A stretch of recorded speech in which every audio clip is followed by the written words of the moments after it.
মুকুন্দপুরে বিএলওর অস্বাভাবিক মৃত্যু আর এই নিয়ে তৈরি হয়েছে রাজনৈতিক বিতর্ক। মুর্শিদাবাদের শামশেরগঞ্জ এবং লালগোলায় এসআইআর আতঙ্কে দুজনের মৃত্যুর অভিযোগ।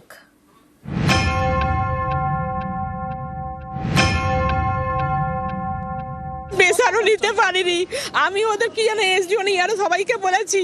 হ্যাঁ, ওরা প্রেশার নিতে পারিনি, ওরা কাজের চাপ অনেকদিন বলছি কাজের চাপ নিয়ে কিছুতেই শুনলো না। আমার ছেলেটা দেখুন।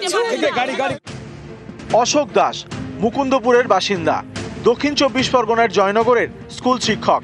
চিৎকালিকাপুরের 110 নম্বর বুথের বিএলওর দায়িত্বে ছিলেন। বৃহস্পতিবার সকালে ঘর থেকে তাঁর ঝুলন্ত দেহ উদ্ধার হয়।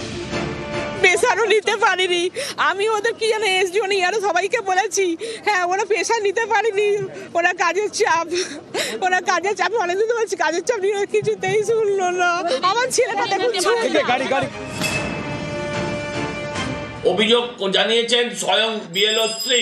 স্থানীয় পৌরমাতা অনন্যা ব্যানার্জি এবং রাজু বিশ্বাস কিভাবে তাদের থ্রেট দিত, কিভাবে ছেলে বউকে মারার কথা হুমকি দিয়েছিল, যাতে অনুপ্রবেশকারীদের বেআইনি নাম, আনঅথরাইজ নাম, অবৈধ নাম যাতে না কাটতে পারা যায়, তার জন্য প্রতিনিয়ত হুমকি দেওয়া হতো।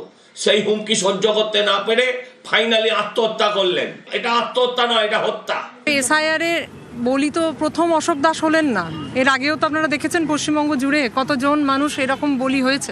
আমার এলাকায় 57টা পার্ট, অর্থাৎ 57 জন বিএলও আছে। তাহলে তাদের সাথে কথা বলতে হবে যে তারা কোনো রকমভাবে কোনো চাপ পেয়েছেন কিনা, চাপ দেওয়া হয়েছে কিনা। এটা চক্রান্ত ছাড়া, ষড়যন্ত্র ছাড়া আর অন্য কিছু নয়। কারণ এই ঘটনাটা এইভাবে যদি একটু অন্য দিক অভিমুখ ঘুরিয়ে দেওয়া যায় তাহলে সেটা ভালো খাবে। এই শব্দটা দায়িত্ব নিয়ে বললাম, এটার বাস্তবের কোনো বৈধতা নেই। মুর্শিদাবাদের শামশেরগঞ্জ, এখানকার বাসিন্দা বছর 60-এর পুটু শেখ। বৃহস্পতিবার তার হার্ট অ্যাটাক হয়, বাড়িতেই মারা যান।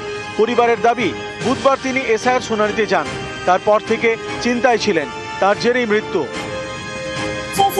চাপে মারা গেল, আমরা জমা দিতেছিলাম। হিয়ারিং করতেছিলেন? শুনলাম যে শ্বশুর মারা গেছে। টেনশনে ছিল? হ্যাঁ, চাপে।